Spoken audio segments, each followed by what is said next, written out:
Good evening, good evening, good evening. Hi, I'm Donna M. Butler, and it is the early version of the Attitude Shift. You parked it on a Wednesday night, the best place where you can be. Can't do the show, can't pull out the virtual red Corvette without the lovely, in blue, I hope that is blue, Siobhan Shaw. How are you, darling? It is blue, but I'm not blue. No, you're So not blue. actually, I said in blue. No, you're not blue. I know, but I don't have a blue attitude. You can say anything you want to my face. I won't turn blue. Um, so I'm so excited tonight that we have a special guest co-host with us who's riding in our virtual red Corvette on the Attitude Shift tonight. Arielle Butler is in the house. Hello. She's actually in your house. She's not in my house. It's good to be here. I'm glad you guys invited me. You are looking amazing, Arielle. How are you? Oh, thank you. You look amazing also. I'm doing good. Excited to be here. Excited to listen and talk and see what we got going on. So, excited to see.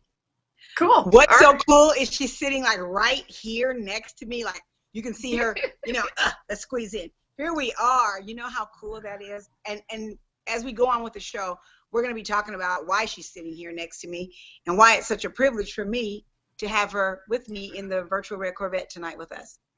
Well, when you said that she was going to be on the show, I was so excited because I know what you guys have gone through in the last little while, and I can't wait till you share that with the audience, whatever it is you're going to actually share. But first, do you have anything to rev your engine about before we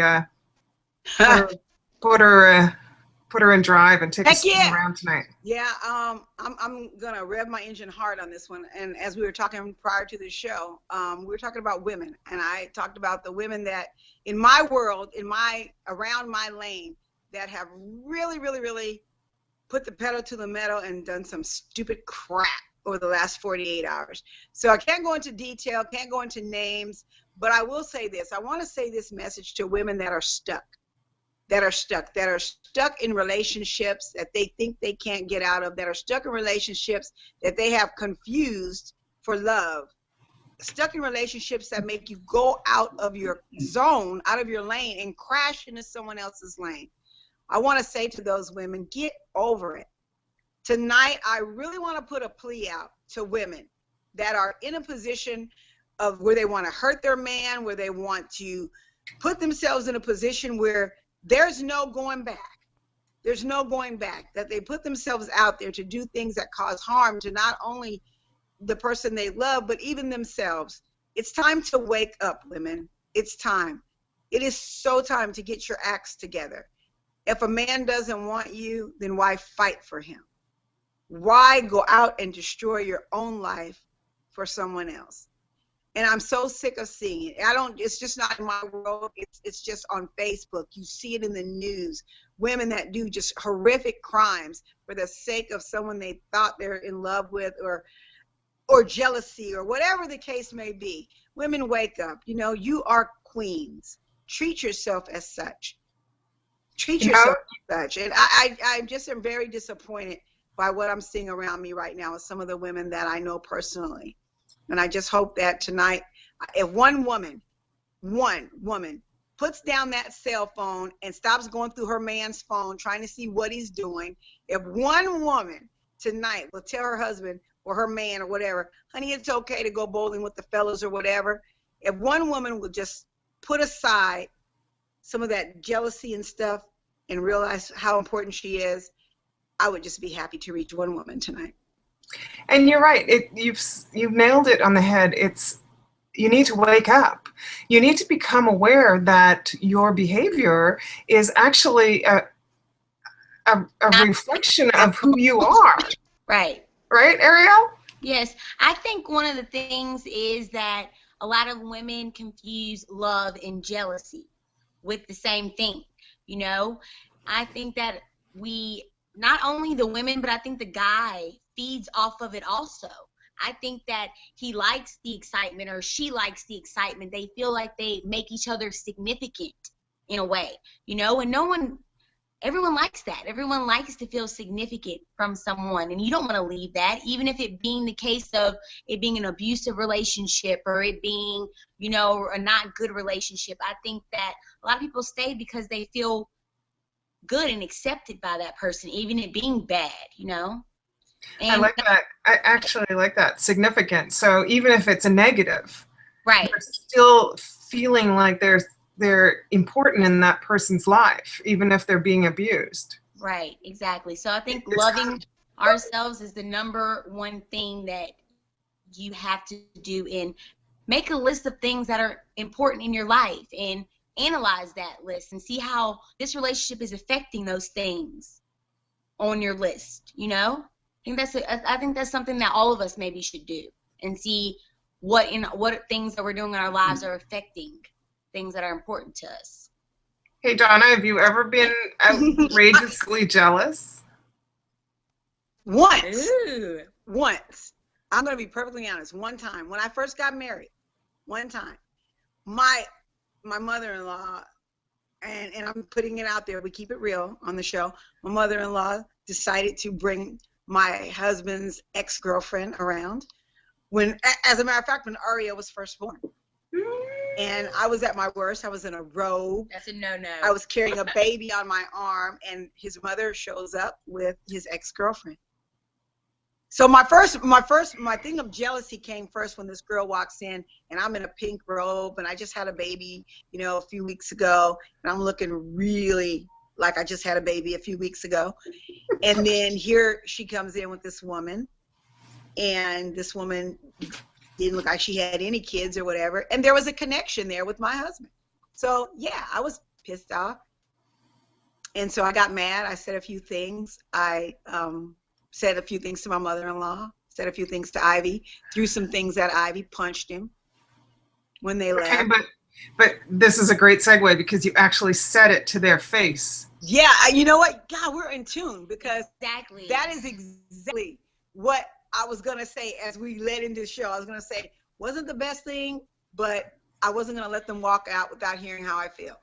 I also must say that I must get that from my mother, because I have gotten kicked out of a bar for confronting this girl that came in and wanted to dance with the guy that I was living with and engaged to at the time.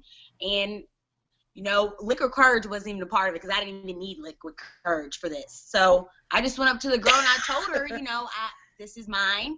And she said something, and it went from there, and I got kicked out the bar. So I did say it to her face. That's what I did. So is that why we don't want to say something to somebody's face, because we'll get kicked out of the bar or something like that? You know, we could cause more trouble. That's why. Right. I think you're right, Siobhan. I think one reason why we don't say anything is because we are scared of backlash. Right. We are scared of people looking at us. I'm a person that I don't care where I am. I'm going to put you on blast. I don't care where I am. And I'll take that chance of being kicked out, because I want to get it off my chest. But I do think that that's the number one reason why we don't. Because we don't want to be seen as, you know, loud, jealous, mad, angry. We don't want to be seen that way. I think, and it's also, the topic was talking behind someone's back. I think the excitement comes with, you know, knowing something and being able to talk to someone else about it, and, you know, being in the business, knowing everything. I know a lot of people that I know that are like that just likes to know everything, you know, and it could be a bad thing and it could be a good thing sometimes. That's why I looked at it. Not saying something in someone's face could not always be a bad thing. You know, sometimes I think it's better to maybe not sometimes say it to their face. I don't know. I've done that, I must say. And it's worked out good a little bit there.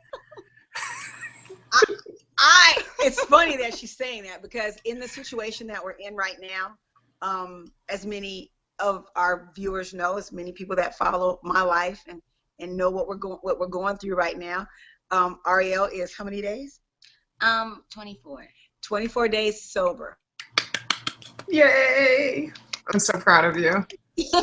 And when we say sober, her drug of choice? Heroin. Heroin. And men. And men, yeah.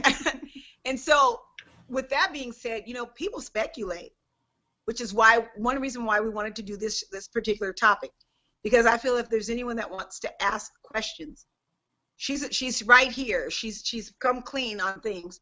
We have a page set up. She's been real open and honest, but yet there's still the little you know. There's still, we met with someone today that knew what was going on, and Arielle didn't even know they knew.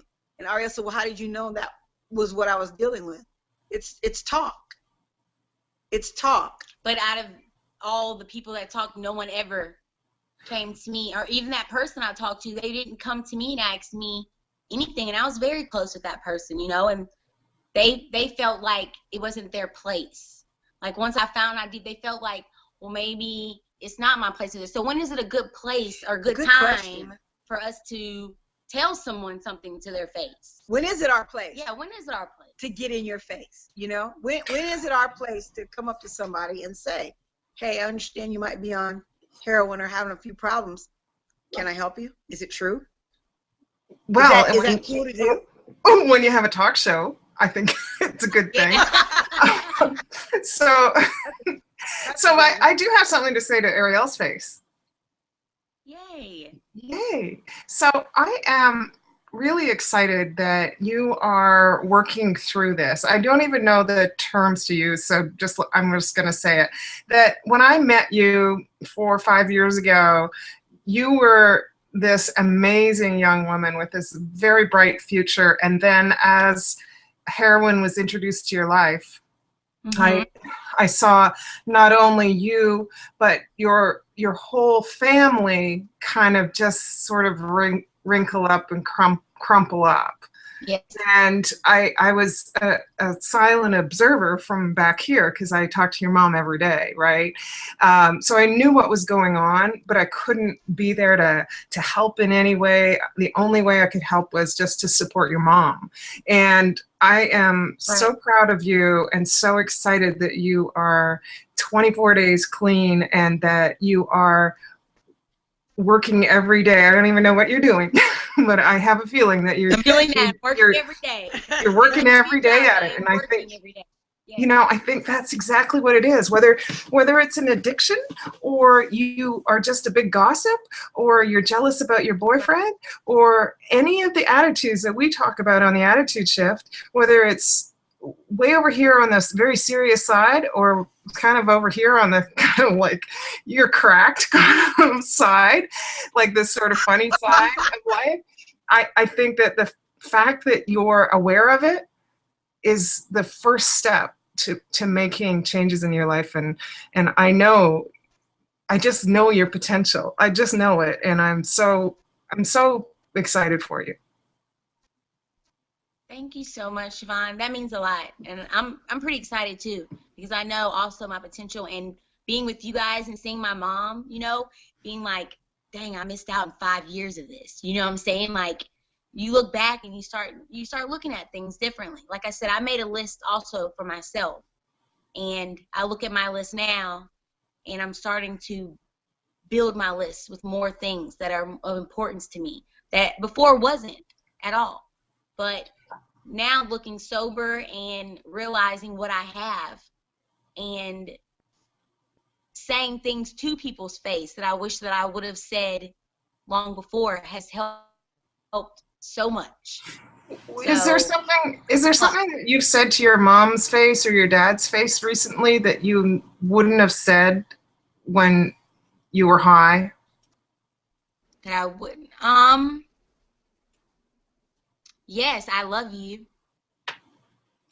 I don't ever say that. I've never really said that in the past time that I've been high. I don't let my mom touch. I would never let my mom touch me, or I wouldn't say I love you to her. So now we say it every day to each other. At least. How does that feel, Donna? How does that feel? Siobhan, you've been on this journey with me ever since, you know, I talked to you about it. To even sit this close to Arielle without her cringing, without her not wanting to be touched is really phenomenal. And I'm using that word. That's a big word, but it is.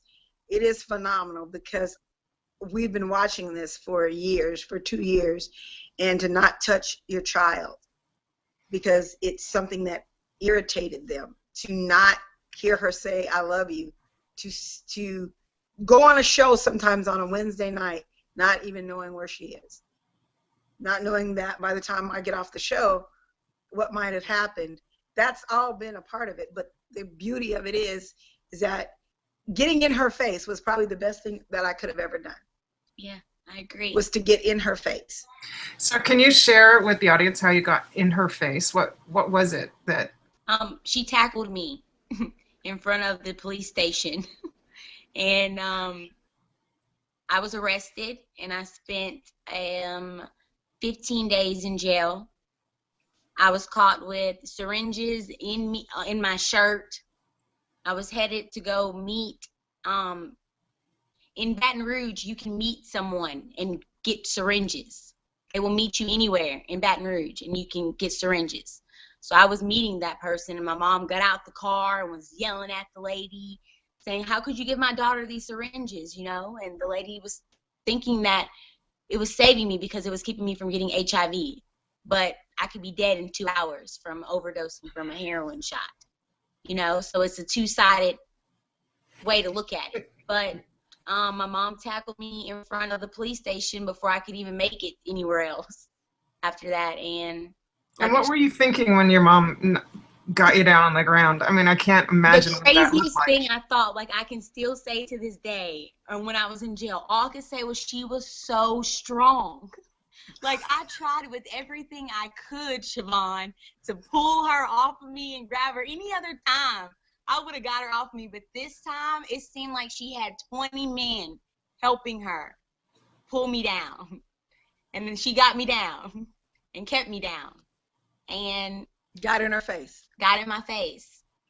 I think she had a little help from above and a little help from all the attitude shifters she's connected with around the world and the people that give her support every day just on her Facebook page. And I believe amazing. that. And I do believe, Siobhan, more than anything in the world, that getting in people in faces of our children. Tara Kennedy Klein is amazing on telling us how, you know, we should get along with our children and talk to our children. And I feel really strong that if we talk to our children about these things, if we get in their face, just like Arielle said, getting in your face isn't always a bad thing. Sometimes getting in someone's face that you care. is a good thing. And that's why I look at it sometimes when you're talking about somebody. Is their name safe with you? Is your name safe in my home? Is your name safe if you're not present? And so with Arielle, her name was pretty much tarnished. She was known pretty much in our circle as a drug addict, you know? And so with that being said, there was nothing else left to not get in her face about, Siobhan. It was a done deal. It was a wrap. I threw all cards to the wind, and I was like, what else can she do? What else can she do? And what do they say? The truth hurts. And sometimes the truth does hurt.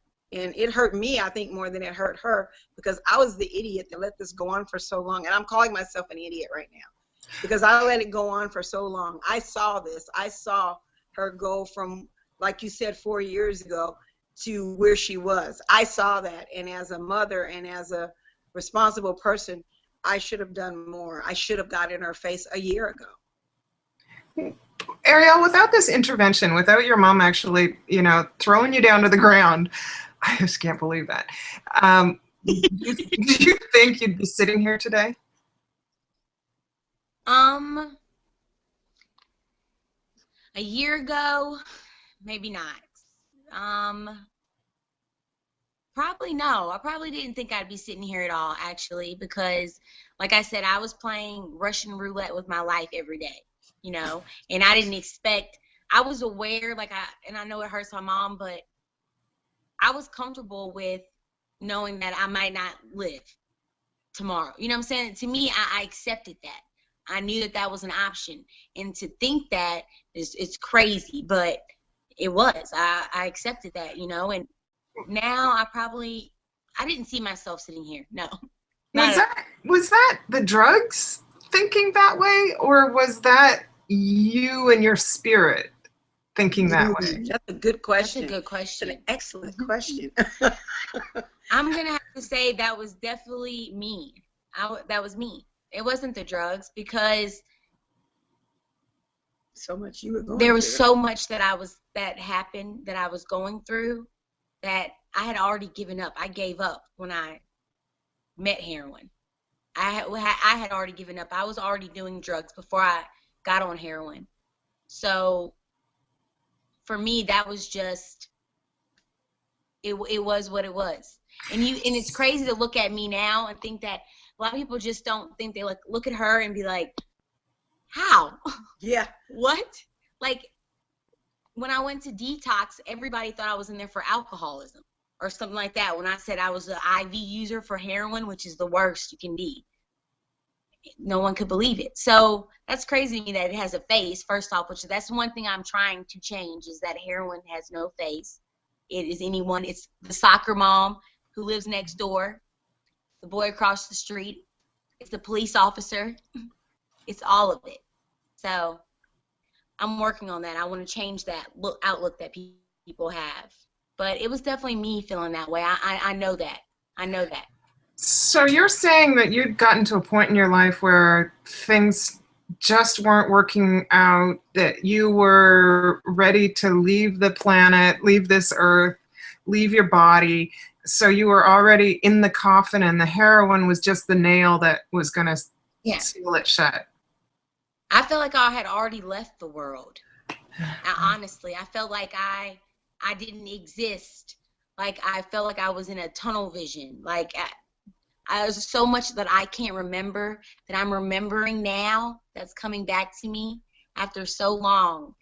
And it's so crazy.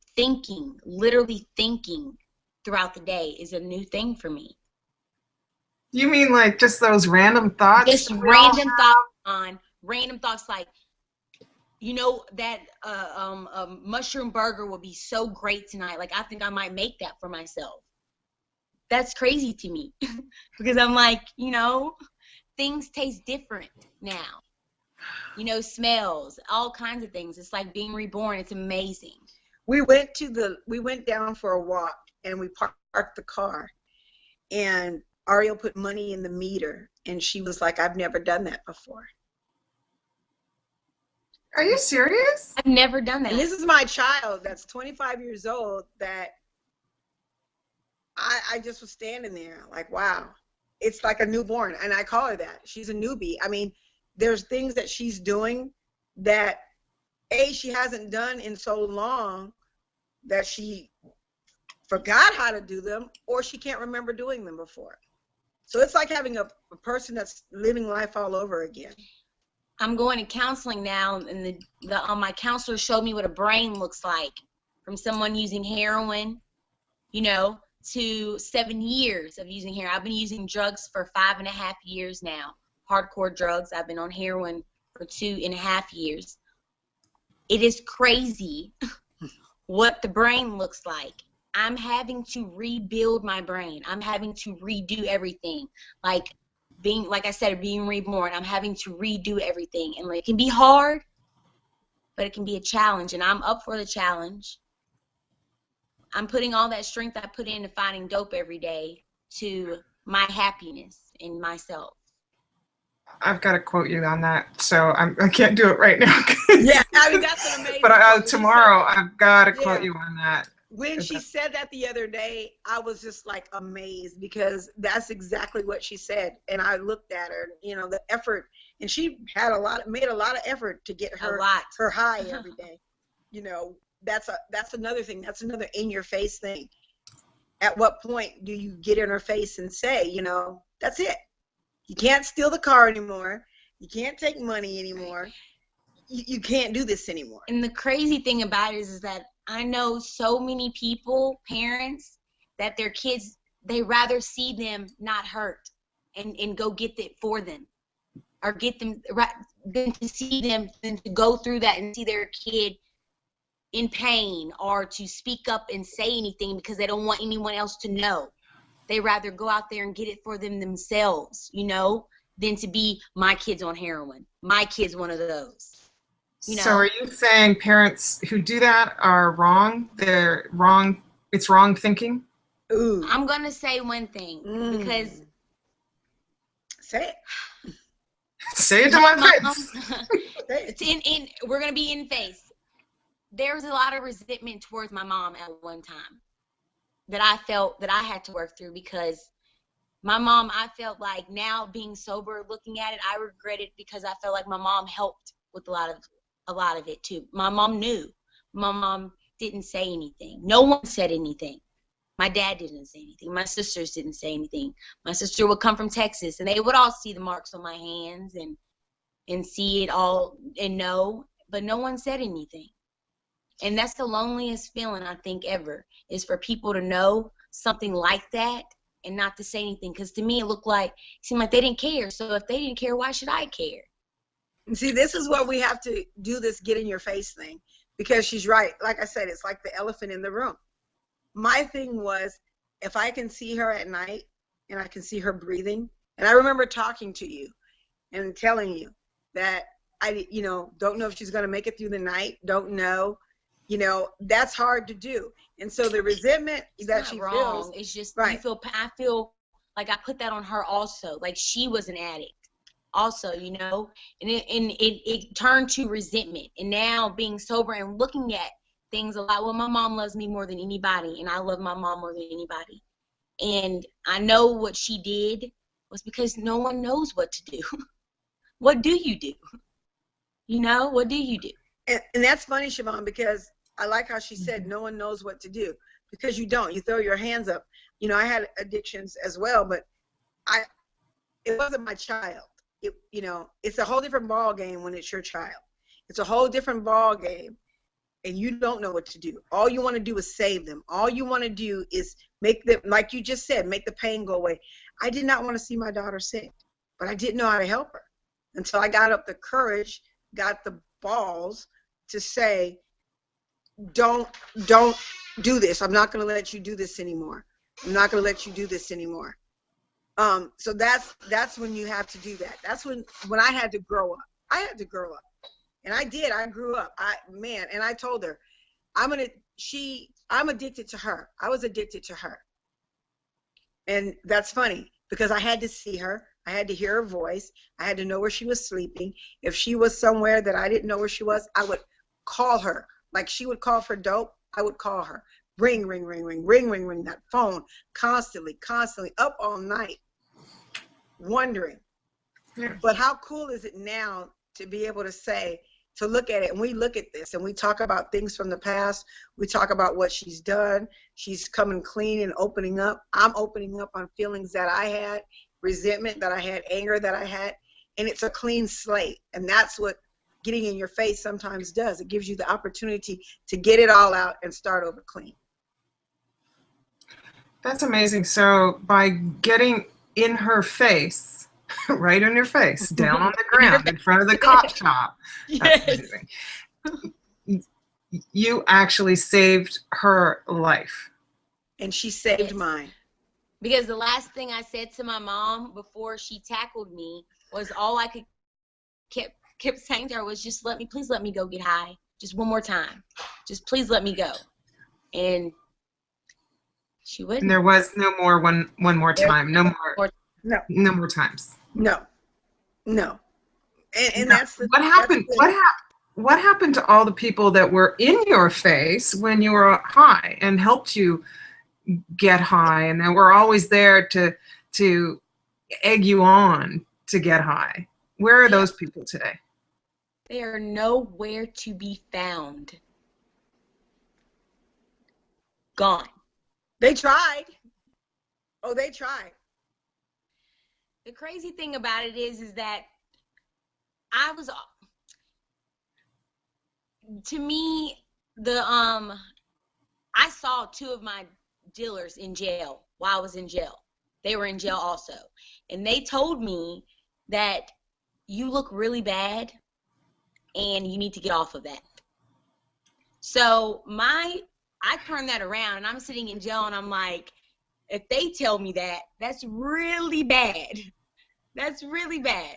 So that was a big eye opener for me. But a lot of there's nowhere one around. Like I'm like an old lady now. Like I feel like and I look at it as when I got the phone calls when I got clean, people called me and asked me to hang out and everything. I look at it as that's my brother, that's my sister. I love them. Why would I want to put a needle in their arm? Why would I let them put a needle in my arm? That's just that's saying I hate you and I think nothing of you. That's how I look at it now. And if we looked at each other like that and really said, hey, I'm calling you to see if you want to die with me tonight. So just let me know if you're free. That's in your face. Wow. That's being honest. I don't even know what to say to that. That is so extreme. That's extreme. Extreme. Do you know what I mean? Like, yeah. Why would you call your friends up and say, you want to come jump off a bridge with me? That's exactly what that's like. And a few of my friends have died because they answered and said, yes, I would go jump off a bridge with you. And now they're not here. And then you have to wonder about who got in their face. Who really got in their face to say to them, you're living the wrong life. I won't let you do this. I know when I tackled her, I know when Arielle got out of jail that she could do whatever she wanted to do. But had I not made one stand, not just for her, but for me, one stand, that she may not be sitting here. She may not. And I would wager that she wouldn't be here. If it was anybody other than your mom who'd done that, would you have kicked it? Like, no, you know? No, because my ex tried it with me. He didn't tackle me, but it was basically ultimatum. It's either the dope or me, and I chose the dope. Bye. Now, tell me a little bit about your ex. Nothing about who he is or anything like that, but the fact he wasn't on drugs? He was not on drugs. But you were. But I was on drugs, but I was sober at the time when we first met. I was sober, and I got back on drugs on my birthday. That's when I relapsed, on my birthday of last year. Did he notice right away, or was he knew there? Right away. I asked him if I could stop at a friend's house. He brought me, and as soon as I left out, I asked him to we stopped at a gas station, and I went and I told him I had to use the bathroom. And I went in the bathroom, and I was in there forever because that was the first time I relapsed. So I was in there forever. And I came out, and I had blood still all on my hand, and I forgot to wipe off. So I got in the car, and that's the first thing he noticed. And he said, I'm bringing you home. I'm done. And, of course, me being me, I know how to work that case in that scenario. Well, that's fine. You can do that. You don't have to talk to me anymore. And to him, I gave him significance. Like we talked about earlier, you give someone significance. Mm-hmm. We fed off each other. So, and he never left, and we were doing it together. So he was enabling you. Yes, misery loves company, and I was miserable. So when did he leave for good? Oh, or are you guys still friends? He is in jail now because of everything. He is in jail now and serving a sentence, and we both had court today, and I'm still dealing with it. Just doesn't all go away. You just don't get clean, and everything just goes happy, and you deal with everything. I'm dealing with the things, people I stole from, and my family that I ruined, and my life. I'm dealing with, I got tested because I was an IV user. I had to go get tested. I could have gotten HIV, I could have gotten anything, you know, and he's in jail now. Now what? Now what do we do? So now what do you do? What do you do, exactly. Arielle? What do you do? What do I do? I can either go two ways with this. I can go back downhill with this. I can go back to dope and say, dope got me here, and it's still messing with my life. It's no change. Or I can say, dope got me here. Look what it did. I don't need it. Because look at me. I know I'm a better person, but it's difficult because it's habit. That's what people don't miss. Like, it's in habit. It's a habit to get up every morning. It's a habit to have that. It's a clutch. It was my best friend, and I chose it over anyone and anything. And anybody who knew me knew that. So is it a habit, like, you know how you get up in the morning and you make toast and you have coffee? Right. And the day you don't have toast and you don't make the coffee, something screws up, then it ruins your day. Is it as simple as that? It's as simple as that. It's as simple as that. Your day goes around. Like, I would tell myself, like, I have to make dinner tonight. I have to have my dope. I can't make dinner tonight if I don't have my dope. I would tell myself I have to go to work. It became where I can't go to work unless I have it. You would tell you, I'd be fine. And the crazy thing about it was I wasn't even addicted to it yet. When I relapsed, I was doing it like once a week. So it wasn't, my body didn't need it, but my head did. I'd be like, I can't even work right now because I need my dope, but I'd be perfectly fine. You know, it's in your head mostly. Wow. That's, I think that the audience watching this will be just as speechless as I am, and I'm sure they will have tons of questions that I can't even think of right now. One thing I wanted to tell you though is my friend asked me today, one of his questions was, he said, we did what we did. He was like, but where did you get heroin from? Who gave you that? Where did you find it? And I told him a friend, a mutual friend that we both knew. I said, he gave it to me. He was like, what? A friend, he's a best friend of mine. He gave it to me. And that's how it works. It's not someone at the corner who you don't know. It's your best friend. It's your friend. It's your mom. I know a friend of mine who got out of jail and he relapsed because his dad had it waiting for him when he got out of jail.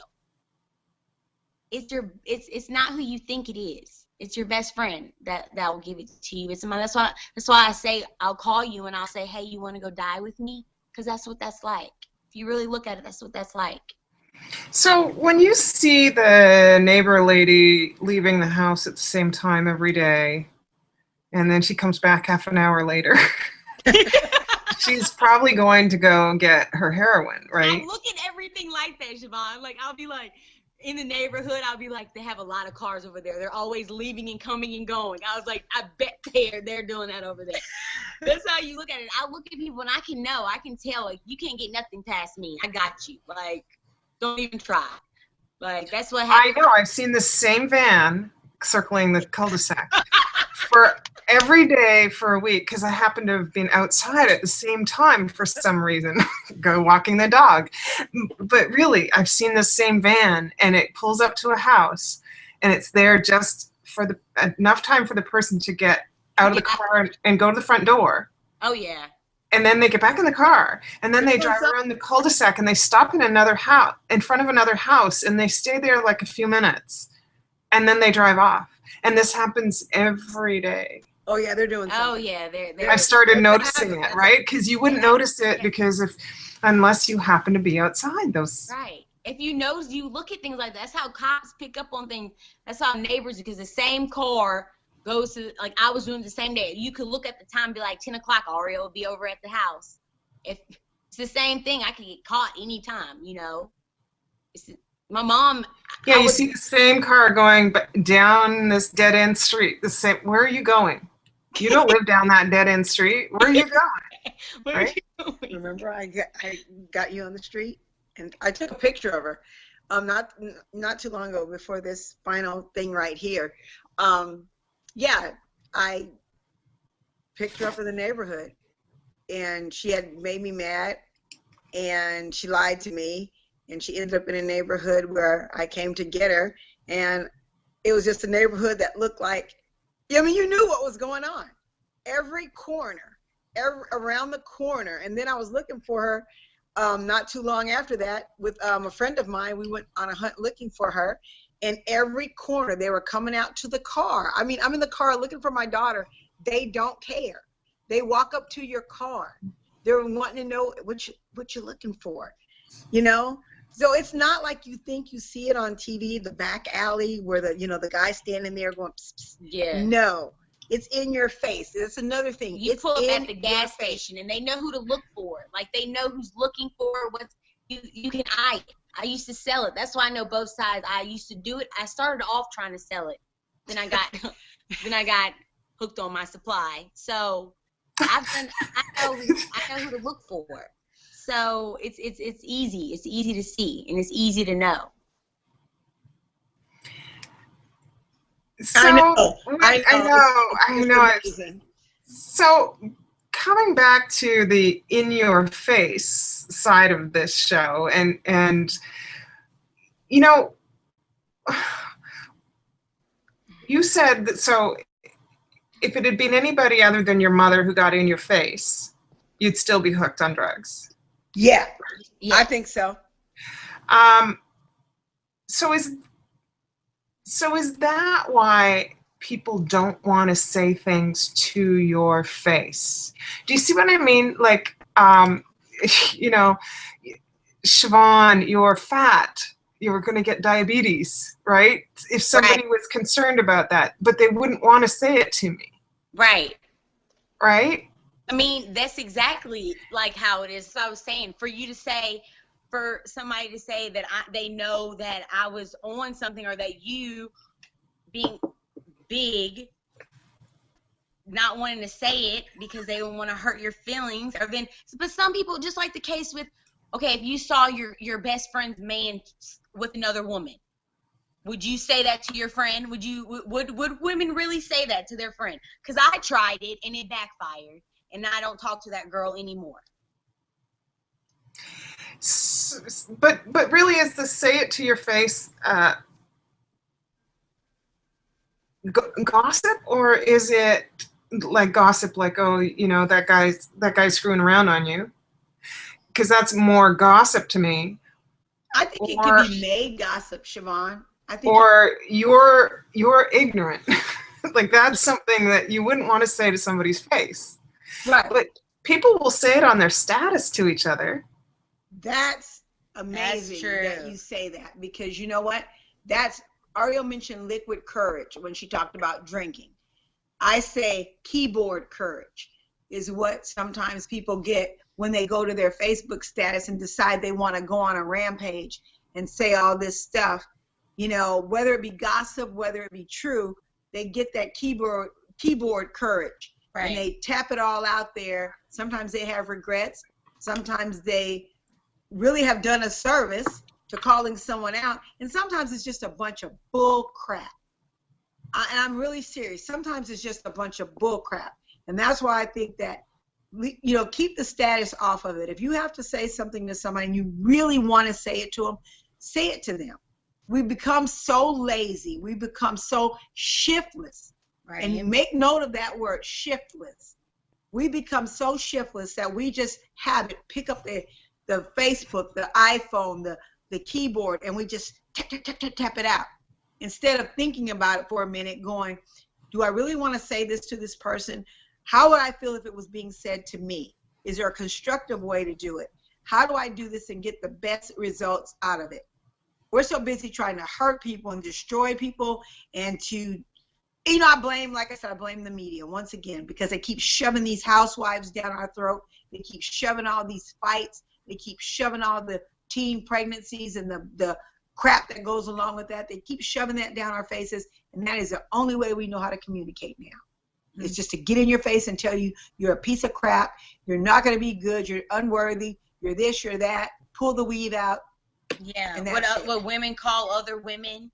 Right. You know, it's okay for guys to call girls the B word, you know, and say it to their faces, call the girls the B word to their faces, you know, it's okay now. It's okay now. We make it okay. So there's a couple of kinds of say it to your face. There's your mom tackling you on the ground saying it to your face, get straight. Yeah. And then there's the other, it's none of your business, say it to my face. Yes. Right?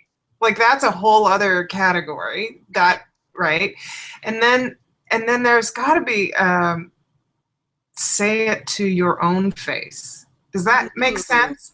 That's like the acid test, man. That's the acid test on it. That's right. Absolutely. Yes. That is the only time I think there's 2 times when somebody's life is in danger, like you did with Donna, you did with Arielle. Mm-hmm. It's your child's life, it's your friend's life. Get in their face. Right? Yes. And then the only other business you should be in is your own. Amen. Right. And if you can't get in your own face, right, then you shouldn't be getting in anybody else's face. That's what I was thinking. Like a good friend of mine who died.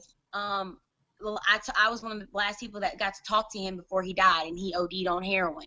And I had a lot of regret because I felt like I should have said something, to him. I should have said something, anything. I love you, or just I'm proud of you because you've been clean for so long. Anything. And I had a lot of regret about that. But my mom told me something that was crazy that made me look at it so different. She goes, what could you have done for him? What could I have done for him? I was using. I was on heroin. So if we would have met up with each other, I could have died. We could have died together. What could I have done for him?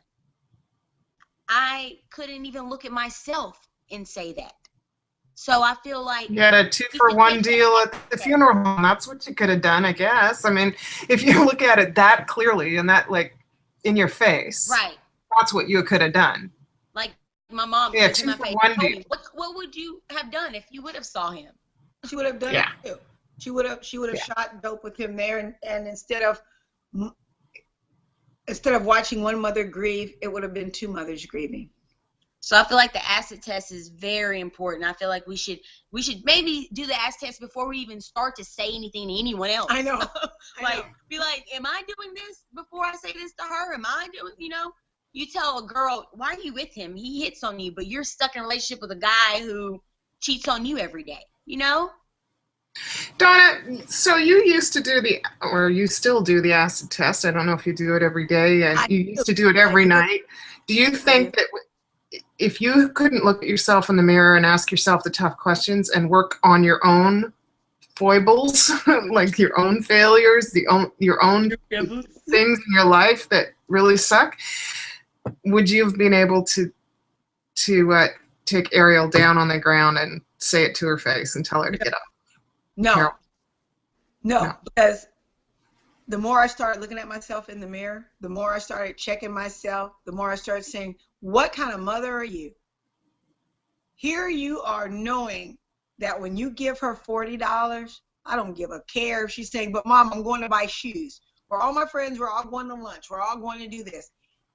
You give her another $40, and she goes out there and she does something else, or she kills herself on that $40, you're going to live with that.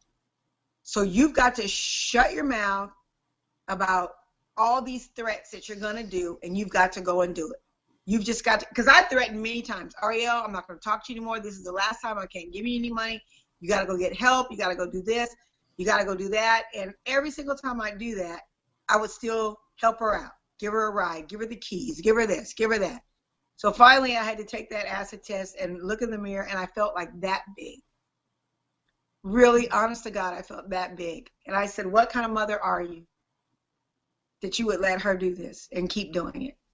And so I had to really swallow that pill, and it was bitter, and it was painful. And it was painful to do that to her. It was painful to be in court alongside of my daughter and have to do this, but I would do it all again. I would do it the whole thing all over again. I would. Well, I have to say I would do this show again. I was planning on, kicking back, relaxing, putting my passenger seat down, letting you two take the wheel and drive, take me for a ride, let's turn some corners. And it didn't turn out that way. I would do this show again and again and again to get this message out. Say it to your child's face. Yeah. Tell them that you love them, right? Yes. First and foremost. Very much. And what else, Arielle? Is there anything else that really made an impact on you? Something your mom said to your face? Basically, I love you no matter what, and I'm gonna be here. I gave my mom the hardest time, and she never gave up on me. The only person, that was there was her, and her saying that meant more than anything to me, So I would have to say my mom is an amazing woman, and I'm very blessed to have a mom like her. Very blessed.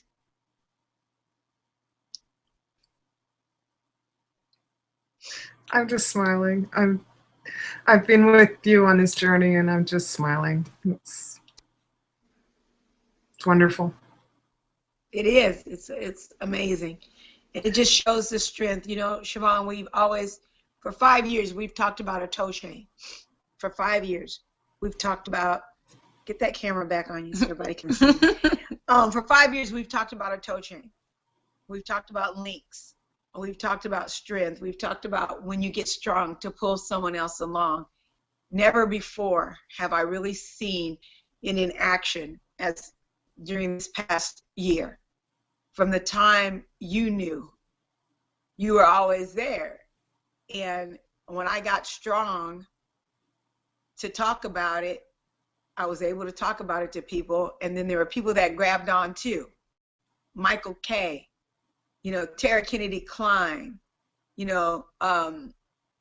so many people. Tarina Moorhead, I have to send a big shout out to her because she inboxes me and she says, I just want to check on you and Arielle. She's never met Arielle. She doesn't even, other than the pictures that she sees. That's a toe chain in action. It's when people link onto you and they pull. And the stronger I got, I could pull her. You said it when you said I took her down in front of the police station. Yes, I had a higher power, but I also had the strength of people that believe in me, people that have listened to me over the years, people that I know would want me to do just that thing what I did. So that's why the toe chain is so important. That's why when you get strong, you pull someone else along. I'm going to hold Arielle to pulling someone else along, because there may be someone that watches this show. There may be someone that sees the link later or sees what else we're doing about shifting our attitudes.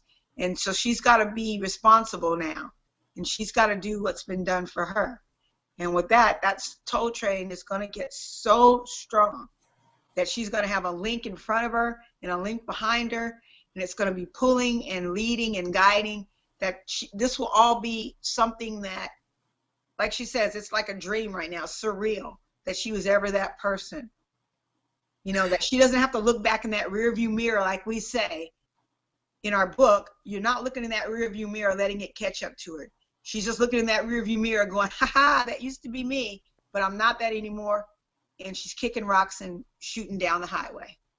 Well, in the toe chain, no matter what side of it you're on, if you're leading or being pulled out, it's still lifting you up.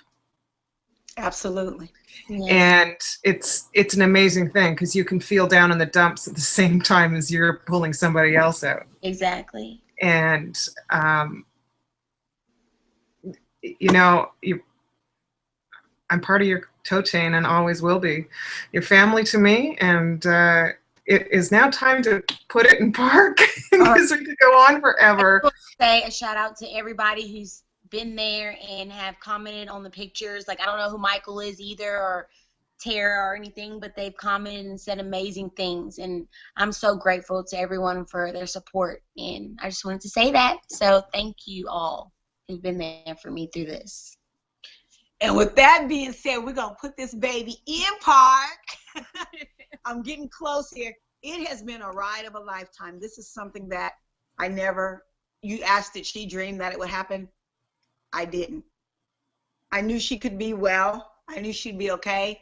but I never thought she would climb into the virtual red Corvette and shift her attitude with us like she's done tonight. Very proud mom I am right now.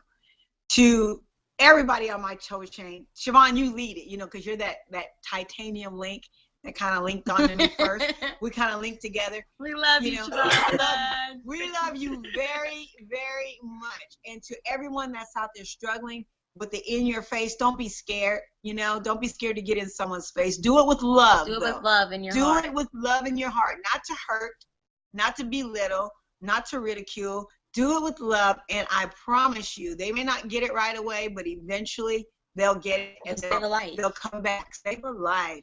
So with that, we're slamming it in park. I don't know what's happening next week, but I know something will be happening on the Attitude Shift, where we're always ready to kick rocks on those bad attitudes. Until we meet again. Look, she said she never knew how I ended my show until the little thing I did today, a little video with the so I'm gonna let her do that. Whatever, I started it. Come on. No, you didn't. Why don't you do that? Why don't we just signal off with the audience? How do we do it? Okay. Peace. Peace out.